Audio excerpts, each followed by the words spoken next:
Hello everyone, I would like to welcome you all to what I guess this is my first official episode of my video series. And this is Microman in the house.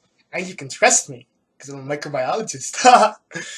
Yeah, but more seriously, this episode I actually wanted to give you more of an introduction to exactly who I am and why I'm doing these videos. So I'd like to start off by pointing out a couple of interesting articles I came across, which are kind of defined about why exactly I'm doing this channel. So one of the more articles that I came across is talking about the opinion difference between the scientific community and with the American public.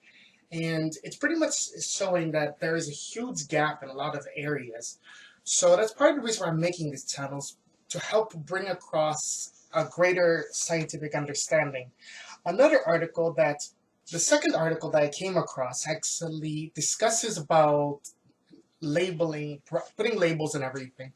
And kind of the emphasis of the article is it points out that fear mongering will actually not make the problem better, but may actually make it worse by adding too much information so that people have trouble discerning what is actually right from wrong.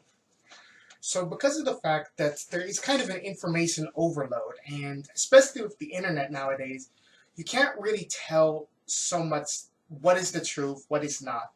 So that's why I really want to make this channel, to at least help tell you the scientific truths about microbiology. However, if I do have an opportunity, I will probably expand my channel to include other scientific discussions as well. So to start things off, I wanted to introduce you a little bit about who I am and tell you about some of my credentials and why I'm fit to actually tell you about microbiology. Well, for starters, I'm a graduate student here at the University of California, Irvine. Go Anteaters! Zot zot! Yeah. And as a grad student, basically we study science all day in the lab. And from this, I'm actually gaining a lot of skills and necessary to help me pursue my next goal, which is called a postdoc.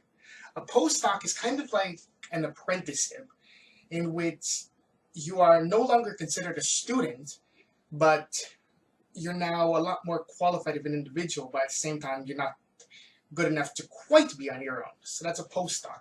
So it's postdoctoral, which means that I will already have my doctoral degree and I will be a doctor. A doctor of science, anyway. So in this postdoc, as I was mentioning, I'm going to continue my studies of microbiology, and eventually I want to become an independent microbiology researcher and help find and develop new treatments and cures for various infectious disease. Because that's pretty much what scientists do. So let me tell you a little bit about how I got into microbiology. So it all started when I completed my undergrad over at UNLV, the University of Nevada, Las Vegas, where initially I was a pre-med, so I wanted to go to med school, but I eventually decided to go down the path of becoming a scientist. I actually had a microbiology professor, Dr. Helen Wing, who was so excited, so enthusiastic about microbiology that she actually helped to spark and trigger this interest, which ultimately would feed into the passion that I would develop. From there, I eventually went to work in the lab of Dr. Ernesto Abel Santos, where I was studying three kinds of different bacteria called Clostridium. Most of you probably have no idea what this is. Well, the most famous one produces something that everyone knows: Botox. So you know that toxin that paralyzes your face so that you look like years younger? Yeah, that's called botulinum toxin. It comes from Clostridium botulinum, and believe it or not, it's actually the deadliest poison in the world. Yeah, I'm not kidding. It's the deadliest poison in the world. So basically, I was studying Clostridium. So these are relatives of this Clostridium botulinum. So I was actually studying three kinds. One was Clostridium sordeli, which affects females after they've given childbirth. Unfortunately, it has a 100% mortality rate. Yeah, so that's why we needed to actually find new treatments. The other two bacteria that I studied were called Clostridium perfringens, which causes gangrene. Don't you believe me? If you don't want to know what gangrene is, you don't want to know. It's bad. It's bad. The last one that I was studying was Clostridium difficile, which causes a very severe and sometimes fatal intestinal disease. So, of course, being the nerd I am, in honor of the studies in my lab, of course, I have to have Clostridium perfringens, also known as gangrene, and Clostridium difficile. See? So during my studies in the lab, I was actually able to get 2 publications thus far. One of them is a paper right here on Clostridium difficile, where I am second author. This basically means that I contributed a good amount of work to the study, but I did not complete it. The other one is on both Clostridium perfringens and Clostridium difficile, where it was very interesting because I actually found out that hormones, like normal hormones like that you think of, like estrogen, testosterone, progesterone, these things actually influence bacteria. In this case, with Clostridium sordeli, they make them worse. Yeah, so that's exactly part of the reason why studying microbiology is so important. But you might actually not know what exactly is a paper. Well, a paper or publication, I will kind of use these interchangeably, is basically the currency of scientific research, I guess you could say. Because especially during your undergrad to your graduate studies and even into your postdoc, it's very important to get papers because these help you get jobs. These papers are ultimately published in various scientific journals, the most famous of which are called Science and Nature. If you can get a paper into Science or Nature, it's basically gold. However, there's a lot of other high-quality journals in which you write up your research and it is reviewed and submitted. However, it's not so simple as one might think. Because most people actually think of a research paper as just like going to the library or going to the internet and then just doing a bunch of research, putting together a bunch of things. No, it doesn't work that way in the scientific community. What actually it involves is months, sometimes years of research, doing experiments, a lot of failures, and a few successes. But it's from those successes that you're basically writing up what you actually did and what the impact is on the world and explaining why it's actually important. Then, once it's all written, it's actually sent off where it is actually reviewed by peers, so to speak. It's actually several scientists who are more familiar with your field of study basically review your paper and they actually determine if it is actually quality for publication. And if your data is good, if your experiments are good. So it's actually quite a process. So it's not like you can just snap, get a paper. Nope. It's actually a lot of hard work and dedication to get one. And the fact that I have 2, and hopefully by this time next year there'll be 4. One being in my current lab and one more from my old lab. So next I actually wanted to move on and tell you a little bit more about why I'm actually so passionate about microbiology. As I mentioned before, I had a professor, Dr. Wing, who was extremely passionate about microbiology, and her energy helped to inspire a love for the topic that would ultimately grow into one of my greatest passions. However, like anything, you need to water a seed for it to grow. The next major thing was actually the fact that I got a lot more hands-on microbiology experience by actually working in a lab. So working in the lab actually allowed me to become familiarized with the scientific literature and learn about the current topics in microbiology as well as current issues that we are facing today. one of the greatest issues is actually antibiotic resistance. So antibiotics are used to treat bacterial infection. They cannot treat viruses or any other kind of infection. So combined with like the overuse, like everyone thinks from people taking antibiotics for a cold, which is a virus, meaning that the antibiotics will not work, to using the farm animals and leaking into the ground, getting into the groundwater. This has created bacteria that are now able to resist these antibiotics because they got used to them, so now they've become immune. But even scarier is actually the rise of what is called superbugs. Basically, imagine a bacteria with a cape. Yeah. So these superbugs actually are resistant to every single antibiotic. So basically, you have untreatable infections and diseases that are usually worse than they originally were.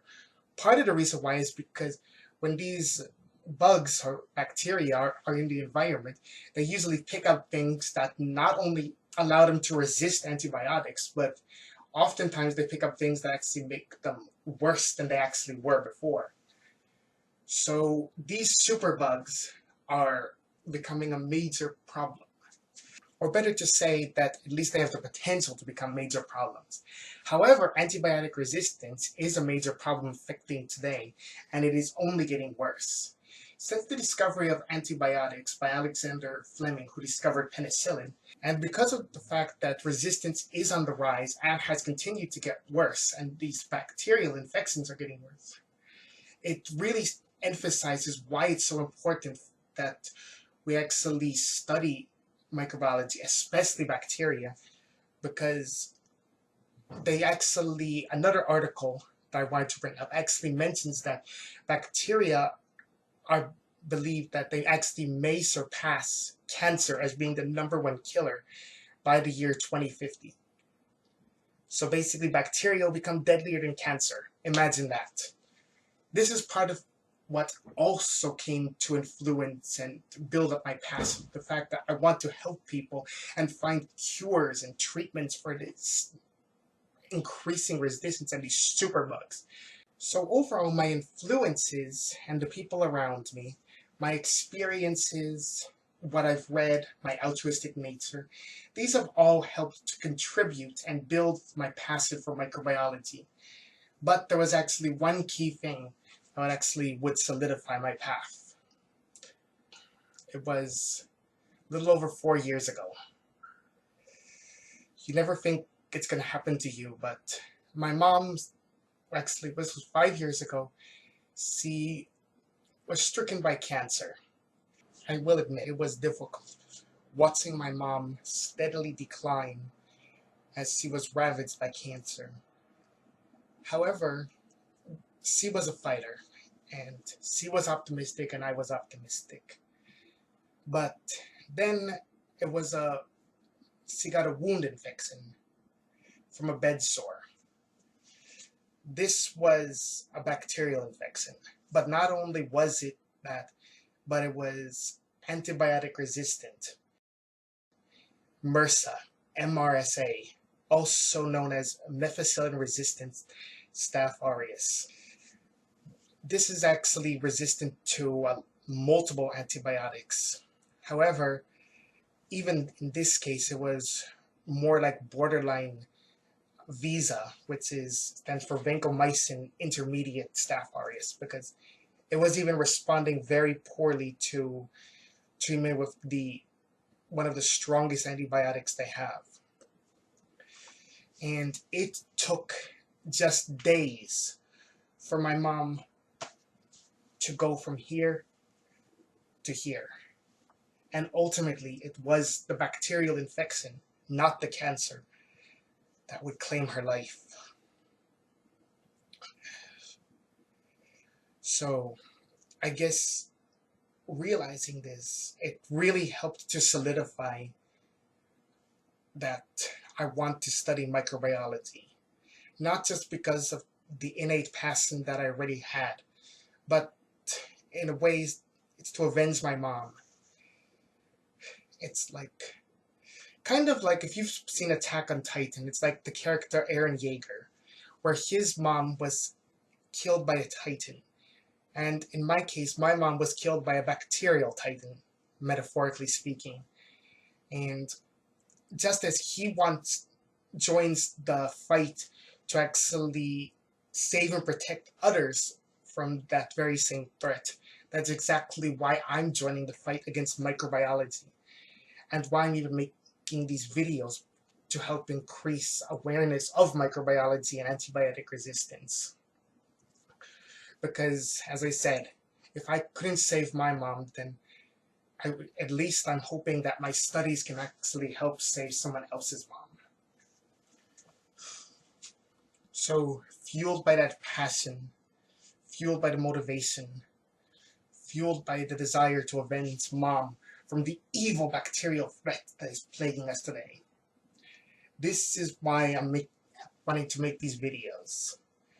To teach you guys about microbiology, help you guys understand science, and ultimately this is one of the very first ways that I can actually help contribute towards microbiology and bring a more awareness to the topics that we are facing today.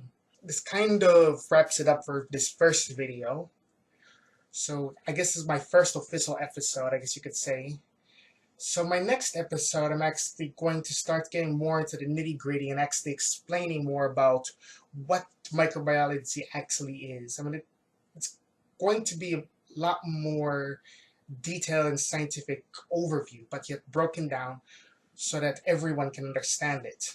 And I'll teach you about all the different topics in microbiology. It's going to be a quick overview, basically explaining everything from bacteria to viruses to other areas that in microbiology, including fungal pathogens, protozoa or single-celled animal-like pathogens, as well as like telling you about some of the good microbes, and so as well as some of like the weirder ones as well. Like, microbiology is a pretty diverse field, but not all microbes are evil. So this is kind of like what the next video is actually going to go over. It's going to tell you about the overview about microbiology, from the good, the bad, to the weird. So that's pretty much my next video. So, Microman, as well as C. Preferences, and C. Difficily, signing out.